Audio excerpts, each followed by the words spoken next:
안녕하세요. 취업 멘토 TH 김태현입니다. 오늘은 취업에 성공하기 위한 중요한 마인드와 태도에 대해 이야기 볼까 합니다. 제가 먼저 한번 질문을 드려볼게요. 나는 준비된 인재라 생각하십니까? 사람마다 다르겠죠. 취업 당락은 큰 차이로 합격이나 불합격이 결정되는 것이 아닙니다. 대부분 한 끗 차이입니다. 수능하고 같아요. 1점이 높으면 붙고 1점이 낮으면 떨어집니다. 그러니까 1%의 차이라는 말이 나온 거니까요. 이런 사람 많이 봤을 겁니다. 스펙은 좋은데 취업이 안 되는 사람. 서울 10개 대학이거나 유학을 다녀왔는데도 백수가 많은 경우가 이를 증명하죠. 이력서의 스펙을 나열해 좋아 보일 수 있습니다. 그러나 그런 그들을 막상 면접에서 보면 인재라고 보기 힘듭니다. 그렇게 느껴지지가 않거든요. 반대로 조건이 좋지 못한 지원자가 합격을 하는 경우도 많이 봤을 겁니다. 이유는 간단해요. 스펙보다 좋은 취업 마인드를 가지고 있는 것이 우선되기 때문입니다. 연구직이나 기술직, 개발직을 제외하고는 대학에서 배운 지식이 업무에서 활용되는 일은 거의 없다고 보시는 게 맞아요. 그냥 회사에서 새롭게 훈련시킵니다. 근데 이때 회사 입장을 생각을 해봐야 돼요. 이왕 가르칠 거라면 회사에 어울리는 마인드를 갖추고 있는 사람이거나 성장 잠재력이나 잠재력 혹은 가능성이 있는 사람을 필요로 합니다. 즉 나아가서 더 쉽게 이야기하면 어떠한 회사가 원하는 태도를 갖고 있는 것을 염두하면서 뽑는 것이 초점에 라고 생각하면 됩니다. 거기에 그냥 초점이 맞춰져 있어요. 여러분들이 이렇게 한번 생각을 해보세요.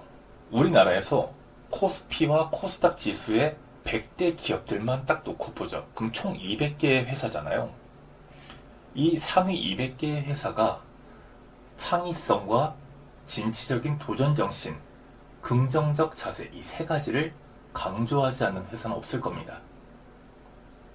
이것만 놓고 보더라도 스펙보다는 자세와 태도에 회사들은 더 초점을 둔다는 이야기입니다. 학점이나 어학점수, 전문 자격증 중요합니다만 그저 타인이 다 하니 하는 일반 자격증에 너무 많은 시간을 투자하지 마세요. 그런 것들은 그냥 적절한 배분을 하면서 뒤처지지 않을 정도로만 하면 좋습니다. 대신 원하는 회사의 비전이나 목표를 연구해야 됩니다. 인턴 기회가 없다면 제 생각에는 그래요. 내가 원하는 회사가 있잖아요. 그 본사 근처의 고깃집에서라도 일을 할 것 같아요. 직원들을 관찰하고 그리고 틈이 나면 어떻게든 한번 소통해볼까, 말을 걸어볼까, 그리고 어떻게든 정보를 하나 취해볼까 이런 자세가 좋다고 생각합니다. 요즘에 인턴이나 수습을 조금씩 늘어나고 있긴 하지만 못한다면 전 하물며 그냥 어학점수를 늘릴 바에는 이렇게 아르바이트라도 하는 것이 훨씬 더 좋다고 생각을 해요. 왜냐하면 최근 코로나로 인해서 학벌이나 스펙보다는 도전정신과 좌절하지 않는 태도가 중요해졌어요. 여러분도 그거 실감하잖아요. 그런 경험을 갖춘 사람들은 회사에서 더 좋은 평가를 하지 오히려 나쁜 평가 안 합니다. 또 어떤 어리석은 사람들은 그래요. 그런 데서 이렇기 때문에 저를 안 뽑지 않을까요? 그러면은 그냥 그런 인생을 살면 됩니다. 저는 무조건 해봐야 한다고 봐요. 가능한 일찍 원하는 회사를 확신할 수 있는 토대를 만들려고 하면 경험밖에 없어요. 제가 그런 부분을 여러분에게 해드리기 위해서 몇 가지 도움을 드리겠습니다. 취업 성공의 핵심인데 제가 5개로 나뉘어 놨어요. 일단 첫 번째는 목표하는 기업 연구입니다. 입사하고 싶은 기업의 비전이나 목표, 문화 등을 철저히 연구하세요. 그 기업에서 요구하는 역량을 개발하는데 집중하는 시간을 더욱더 늘리는 것은 아깝지가 않습니다. 이 부분은 너무나 중요하기 때문에 여러분이 직접 움직여서 실행을 해야 될 부분도 있고 어떤 확신을 갖기 위한 부분도 있고 그리고 내가 생각한 이런 부분들이 내 목표와 회사의 목표가 일치가 되는지 확인하기 위해서는 실행하는 수밖에 없어요. 이거는 정말 많은 시간 투자를 해보시고 가능한 한 일찍 하는 것을 권해드립니다. 자, 두 번째 네트워킹입니다. 여러분의 관심 분야와 연관된 이벤트나 세미나 그리고 워크숍 등에서 참여해서요. 업계 전문가들과 네트워킹을 좀 증진을 해보세요. 이때 내가 몰랐던 부분을 그 현직이나 전문가를 통해서 어떤 기회를 얻을 수도 있고 새로운 정보를 얻을 수도 있습니다. 혹은 내가 알고 있던 그릇된 정보를 다시 올바르게 수정할 수도 있거든요. 그리고 세 번째 같은 경우는 실무 역량 강화입니다. 이 부분은 아까 위에서도 얘기했지만 학교에서 배운 이론 지식 이외에도 실무에서 활용할 수 있는 역량을 키우기 위해서 인턴십이나 아르바이트, 자원봉사 등 다양한 경험을 쌓으세요. 저학년일 때는 다양하게 하세요.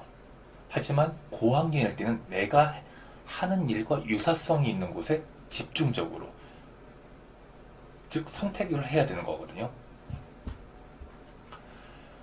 자, 그리고 네 번째 같은 경우는 소통 능력과 태도 개선입니다.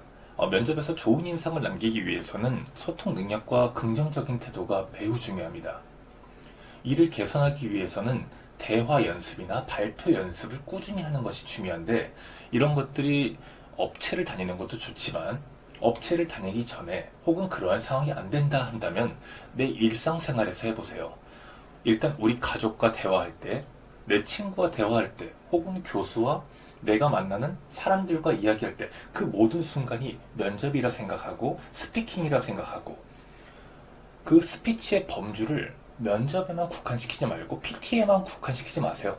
전부 다 우리가 말하는 언어 자체가 스피치라고 생각하면 좋습니다. 일상적인 태도에서부터 어투나 말투, 느림, 빠름, 강조 이런 것들을 의식하면서 그들에게 활용을 해보세요. 그럼 평소에 많은 연습이 될 겁니다. 그리고 이제 마지막으로 지원 전략 수립인데, 입사 지원 시기와 준비 과정을 체계적으로 계획을 짜야 됩니다.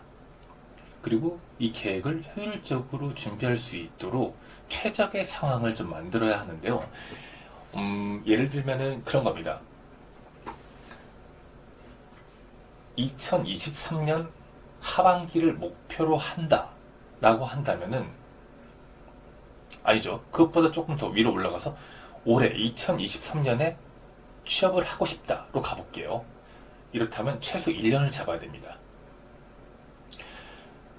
2023년에 합격을 하고 싶다고 한다면 지금부터라면 하반기를 목표로 해야 해요. 그렇다고 하면은 하반기를 목표로 한다면 23년 지금 상반기부터 해야 됩니다. 이때 이력서와 자소서도 작성해보고 위에 제가 이야기한 이 5개 부분도 탐구해야 됩니다. 혹시 아나요? 행운이 따라줘서 성공할 수도 있고 혹은 기회가 주어질 수도 있습니다. 이 경험은 여러분들이 100번 스터디하는 것이나 100번 고민하는 것과는 비교도 할 수 없는 아주 좋은 값비싼 경험이에요. 혹자는 그럽니다. 이 경험을 실패라고 생각할 수 있고 좌절할 수 있다고. 그게 아닙니다. 이 경험은 실패가 아니라 이것을 토대로 하반기에 보완을 하려고 하는 자세가 필요합니다. 지금 제가 말하는 것도 자세도 있지만 태도의 부분도 있어요. 회사에서도 당연히 이러한 부분을 좋아합니다. 그리고 내가 부족한 것이 있으면 당연히 그걸 보완을 해야 되겠죠. 경쟁자들하고 상대평가로 이루어질 거 아닙니까? 당연한 이야기예요. 그러지 않고서는 내가 목표한 회사에 들어갈 수 없습니다. 다른 누군가는 이렇게 할 거거든요. 취업 준비를 해야 한다면 이런 경험과 면접 대비를 하면서 기업의 지원에 감을 익히는 게 좋습니다. 그리고 감을 익힐 뿐만 아니라 목표도 재설정할 수 있고 확신할 수 있고 안정적으로 그래야 좋은 결과를 얻을 수 있어요. 지금까지 제가 이야기한 부분들이 너무나 중요한 부분이긴 하지만 이것이 합격한 사람의 1%의 차이거든요. 결국 알고 나면 별거 아닙니다. 하지만 실행에 옮기는 사람은 극히 드물어요. 이러한 준비와 실행력이 여러분이 가고 싶은 기업들이 찾는 인재의 핵심